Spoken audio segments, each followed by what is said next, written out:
Today we're going to be taking a look at the MAFEX Star Wars The Empire Strikes Back Boba Fett.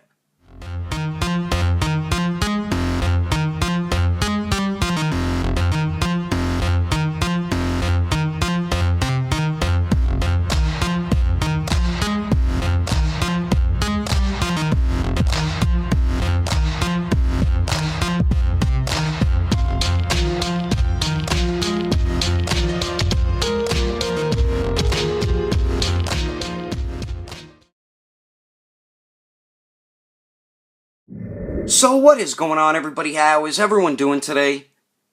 Daredevil19 here, and today we're going to be taking a look at the MAFEX The Empire Strikes Back Boba Fett. So let's get into it right away and start off with the packaging. So we do get a very basic style box for MAFEX's Boba Fett figure. We do get a very large window right there in the front of the box, an image of the Boba Fett figure on the bottom left says Boba Fett Action Figure MAFEX number 16 and Medicom Toy. And then there's the bottom of it with the barcode and blah blah blah stuff nobody cares about. Then there's the top of the box right there, just says Star Wars, very plain looking. And then here's the one side of the box there. And then here's the other side of the box over here. And then the back of the packaging shows a bunch of different poses you can get the figure into along with some of his accessories. But anyway, that is the packaging. Let's get this figure open and take a closer look at the bounty hunter Boba Fett. Alrighty, taking a closer detailed look at Boba Fett here, and MAFEX really did a fantastic job with this figure. The helmet looks so dope. I love the battle-worn, battle-damaged type look to it. All the silver pieces that were painted look great. I love the little dent right there. It is sculpted in there also. They just really did a very nice job with the detail. Look at the back right there. That looks so awesome. We do get some sculpt work there. We do get the target lock-on mechanism thing here. It feels so fragile, so be very careful articulating it. It seems like it could snap off with like a feather putting pressure on it. And another thing I don't like, I feel like the helmet is made out of such a cheap plastic, and I feel like if you drop the figure on the head on like a hardwood floor, it's gonna break. So just be careful of that as well. That's one thing I don't like. It just seems like the helmet's made out of such a cheap plastic. But they really did a fantastic job with the paint and sculpt. Nice clean paint all throughout it. And I love the battle-worn type look to the helmet as well. So nice job on that. You can see a little bit of his chin on the bottom there. They did some nice sculpt and paint work on the neck. The torso does look very good. They did a great job with that. I love all the sculpted details all throughout it, and very nice paintwork as well. We do get the battle-worn, battle-damaged type look. I do love the gray part of his underclothing. I love the sculpt work all throughout it, and the paint shading looks phenomenal on it. Like on the arms right there, beautiful paintwork and beautiful sculpt work. Same with on the side of the torso, the other side of the torso, and the other arm right there, and the legs as well. And then the shoulder pads, this is another thing I don't like. Once again, they connected them to the torso instead of putting them on hinges, connecting them to the arms like the SH Figuarts Iron Man figure. I wish MAFEX would stop doing that, because it does hinder articulation, and it just, it doesn't look good, you know what I mean? So hopefully they fix that in the future. But they did do a very nice job with the paint and sculpt on both sides. We do get the Mandalorian symbol right there, looking pretty dope. Nice clean paint work on it. Then we do get his gauntlets, and this one looks awesome. I think that's the flamethrower. Very nice paint and sculpt work on that. Same with the gauntlet piece. And then we get that little rocket right there, or missile or something. And the other side looks just as good. Very nice paint and sculpt work on it. One thing I do hate on this figure is the cloth piece that is hanging here. It's such a hard, brittle plastic, and I just hate it. It sucks. You can't even, like, articulate his arm back. I can't stand this piece. Why would you make it such a hard, brittle plastic? At least if you're going to make it a harder plastic, make it a softer type rubbery plastic. You know what I mean? The sculpting looks good on it. I mean, there's a little bit of paint right there. But that's the one thing I hate the most on this figure is this piece there. But the jetpack is one of my favorite things on this figure because this thing looks dope as hell. Beautiful paint and sculpt work on that. Just look at that jetpack. That thing looks awesome. It is not removable, so you cannot take it off, which is really not a big deal because you never really see him without his jetpack, unless I am mistaken. But a very cool jetpack there. Then we get two belts here. We get the upper belt, which is a separate piece, so you can move it around a little bit. And then we do get the lower belt on the bottom, which holds his holster for his hand blaster, or handgun, or whatever you want to call it.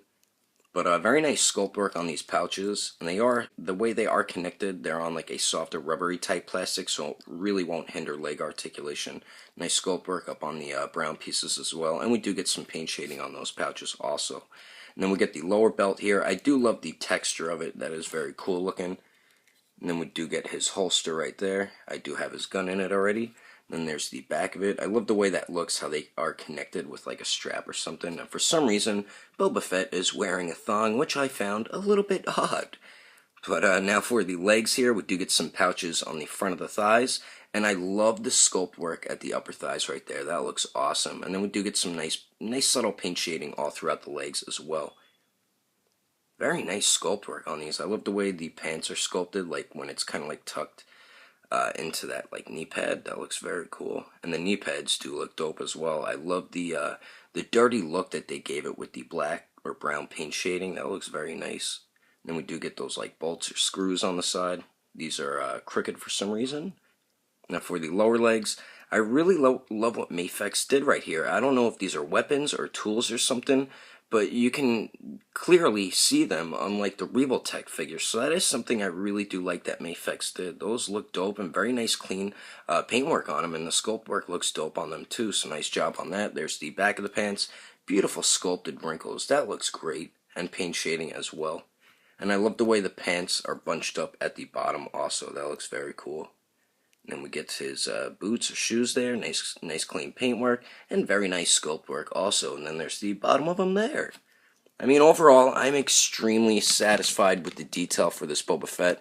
I just don't like how the helmet is kind of made out of like a cheap plastic, and I hate this cloth piece also. But other than that, they really did a great job with the paint and sculpt, and I'm overall satisfied with it. But anyway, let's continue on. Alright, so here's a quick side-by-side comparison of the Revoltech Boba Fett and the MAFEX Boba Fett. Now with detail, paint, and sculpt, I think MAFEX definitely won on that one. I like that one a lot more with the detail compared to Revoltech.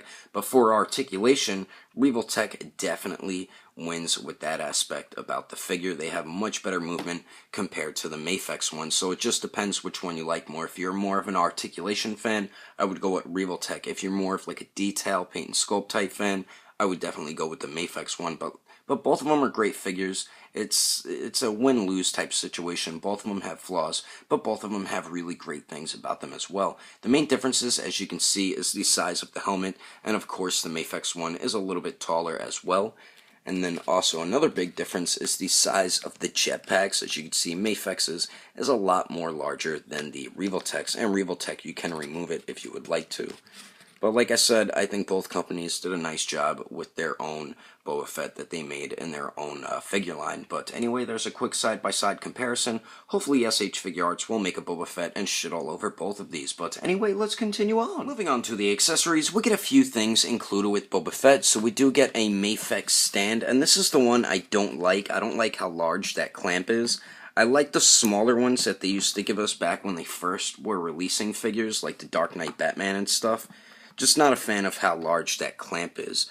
But you can swivel it at the bottom there. Then you have a hinge at the bottom, then a hinge in the middle, and then a hinge at the top. You could swivel it up there, and then it hinges at the clamp right there. So cool that we do at least get a stand. So we do get that, and then we also get two blaster guns. So we do get the larger one here and the smaller one. We'll take a look at this one first, and let's focus the camera. And they did do a nice job on it, nice paint and sculpt work on it. It is a little warped at the end right there. But a nice job on the smaller blaster gun. He does hold it fine in his trigger finger hand, and you can store it in his holster on his right thigh. There's like a little strap right there, and it does peg in, so once you get the gun in, that strap does get in the way sometimes, but you can do it if you try. And then there you go, you get the gun in, and take the strap and peg it in, and then there you go, that looks awesome. I do like how they have the strap with the peg on it. So we do get that one, and then we also get his larger blaster gun, which is what he's more known for, always holding and walking around with. But they did do a very nice job with it. We do get the strap on it, just like a softer type of plastic, but nice sculpt and paint work on that. Same with on the end right there, nice sculpt and paint work. They did forget to paint that brown right there, so that's a little disappointing. But I do really love that like metallic type black for the rest of the gun here. Very, very nice looking, and the sculpt of it does look dope too. So very nice job with that, and he does hold it pretty good with his trigger finger hand. So we do get those two weapons, and then we also get only 5 interchangeable hands. So we do get a pair of open hands, which comes on the figure out of the packaging. And very nice sculpt and paintwork on these. MAFEX did a nice job sculpting these hands. And one issue I do have is the left hand pops off very easily when you swivel it around. And I think it's because of how the gauntlet on the left side hangs over a little more compared to the right side. So that does get very irritating. And just be careful not to lose that hand if it pops off from you articulating it. So we do get a pair of those. And then we also get a pair of fists. Very nice sculpt work on these, and nice paintwork as well. So we do get a pair of those, and then finally we just get one right trigger finger hand. Now this is something that is also disappointing. I mean, come on, MAFEX, you couldn't include a left and a right trigger finger hand so you could have Boba Fett holding both his guns at the same time? I mean, like, come on. So that is a little disappointing, but anyway, that is all the accessories included with Boba Fett. Let's keep moving on with the rest of the review. Now for the height of Boba Fett here, he stands a little bit under 6 inches and 1/4 of an inch tall, and then here he is compared to the Revoltech Empire Strikes Back Boba Fett and his father, the SH Figuarts Jango Fett. And then here he is compared to the SH Figuarts A New Hope Luke Skywalker, the SH Figuarts Return of the Jedi Luke Skywalker, the MAFEX R2-D2, and the MAFEX C-3PO. I am such a piece of crap figure. Whoops. And then here he is compared to the SH Figuarts Awakened Warrior Super Saiyan Goku and the Mezco 112 Collective Shadowland Daredevil. Anyway, there's some quick comparisons. Let's keep moving on with the rest of the review. So now for the articulation, the target lock-on mechanism thing here is on a hinge, so you can hinge it up and down. Like I said before, be very careful because it seems very fragile and can break easily. We do get 2 points at the neck, one at the upper neck and one at the lower neck, so the upper neck joint, pretty good up and down movement. Decent pivot up there, and it also swivels. The lower neck joint goes forward and back, decent amount. Pretty good pivot up there as well, and it also swivels, so we get some pretty good movement at both those neck joints. Now we do get a point of articulation at the midsection and at the waist, and he only crunches forward that much, so that is extremely disappointing. Goes to the back about that much. Do get a little bit of pivot up there, and it also swivels. Now for the waist joint, with both joints crunching forward, that's the furthest you're going to get him to do it, so that is very disappointing. The waist joint really doesn't go back at all, barely pivots, but it does swivel. The jetpack, these two pieces, you can swivel them around, so that's cool. Now for the shoulders, we do get a nice armpit joint in there, so you can get a very nice circular motion out of the arms, so I do like that. And then the arms go out to the sides, about 90 degrees. They will get hindered a little bit by the shoulder pads, of course. They do go up and down, no bicep swivel, so you will have to use it at the shoulder. We have double jointed elbows that bend in a little more than 90 degrees. Now for the wrists, they do swivel and they also hinge back and forth. Now for the legs here, they do shift down so you can get a little more movement out of them. And Boba Fett can kick forward a little less than 90 degrees. Goes to the back just a little bit and kicks out to the side about 90 degrees, so that's good. And then we do get swivel up there as well. We have the double jointed knees that bend back a little more than 90 degrees. Then we do get a swivel at the ankle, hinges up a little bit, then hinges down a real good amount. And then we do get some very nice pivot there and some toe articulation. So overall, I think MAFEX did some nice work with this movement for the Boba Fett. Just very disappointing movement at the torso and the waist.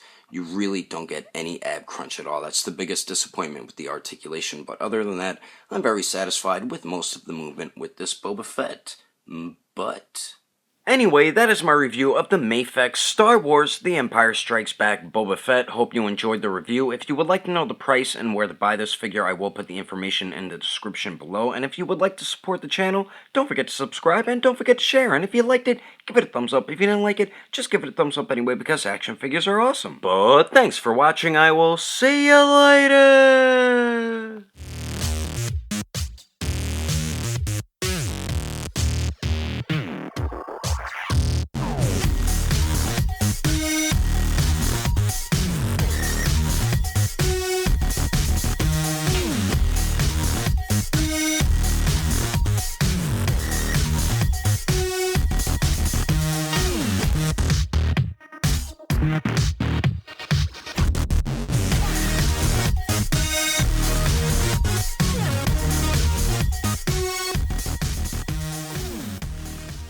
today we're going to be taking a look at the MAFEX Star Wars, the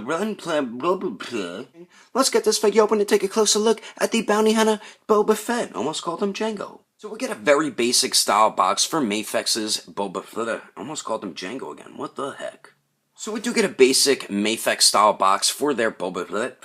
So we get some basic style packaging for MAFEX's Boba Fett. We do get the window right there in the front of the box. So we do get some basic MAFEX style packaging for their Boba Fett figure. We do get a very large window right there in the front of the box. And then the back of the packaging.